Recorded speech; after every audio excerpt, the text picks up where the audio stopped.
Bonjour à tous, bienvenue à ce flash. Le vice-président ivoirien Daniel Kablan-Dinkan a indiqué le 27 juillet 2017 que l'État ivoirien progresse d'une contribution de 7% du secteur du tourisme au produit intérieur brut PIB en 2020 contre un taux de 5% en 2015. C'était à l'occasion de l'inauguration d'un réceptif hôtelier à Abidjan dans la commune du Plateau. La contribution du tourisme dans le produit intérieur brut a progressé de 1,8% en 2011 à 5% en 2015 avec une progression de 7% en 2020, a dit M. Dinkan.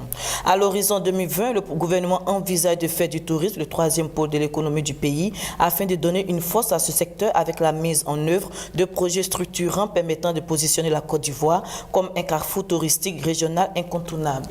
C'est le stade à Boissoville situé dans le sud commun de la Côte d'Ivoire qui a servi de cadre à la cérémonie de clôture de la 6e édition des Journées de l'administration agricole délocalisée JA 2017 qui s'est tenue du 27 au 29 juillet 2017. Elle a porté sur les réformes des filières palmiers à huile et VA et sur le foncier rural. Le ministre de l'Industrie et des Mines Jean-Claude Brou a saisi l'occasion pour exhorter les agriculteurs du sud commun à mettre l'accent sur la productivité en vue d'approvisionner de façon adéquate les unités de transformation qui viendront s'installer dans la région. Rappelons que la cérémonie de clôture a eu lieu le samedi 29 juillet 2017. Dimanche 30 juillet 2017, les 8e Jeux de la francophonie se sont achevés à Abidjan, la capitale économique ivoirienne.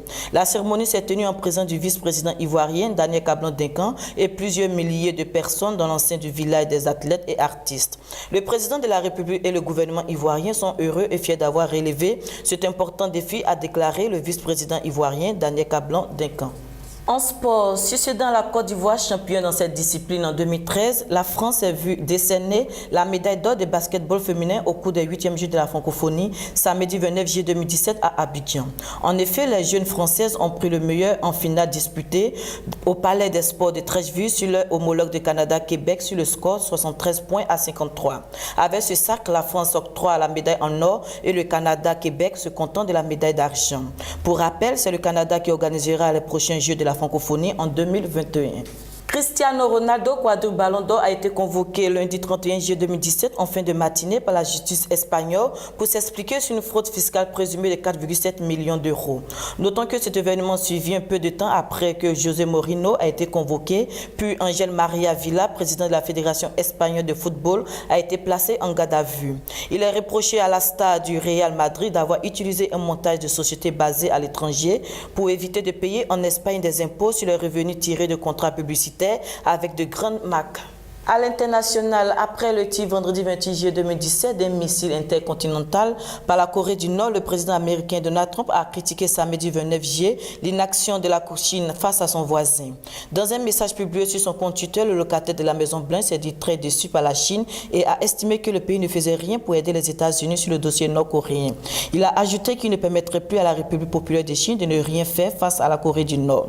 À plusieurs reprises, le président américain a pressé la Chine de contenir les ambitions de son récalcitrant voisin.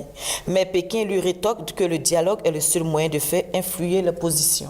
Après plusieurs semaines de crise ponctuée d'un ultimatum, Riyad et ses alliés ont fait un pas vers la reprise du dialogue avec Doha, sous condition que le pouvoir qatari accepte certaines de leurs exigences. Dans un communiqué publié dimanche 30 juillet 2017, l'Arabie Saoudite, l'Égypte, les Émirats Arabes Unis et Bahreïn se disent prêts à dialoguer avec le Qatar, à condition qu'il annonce son renoncement à soutenir le terrorisme et l'extrémisme. Ces 4 États arabes ont rompu les liens diplomatiques et économiques avec Doha le 5 juin 2017, accusant l'Émirat de soutenir des organisations terroristes et de se rapprocher de l'Iran, ennemi juré de Riyad. Doha rejette ces accusations. C'est tout pour ce bulletin d'information. Merci de l'avoir suivi. Shalom.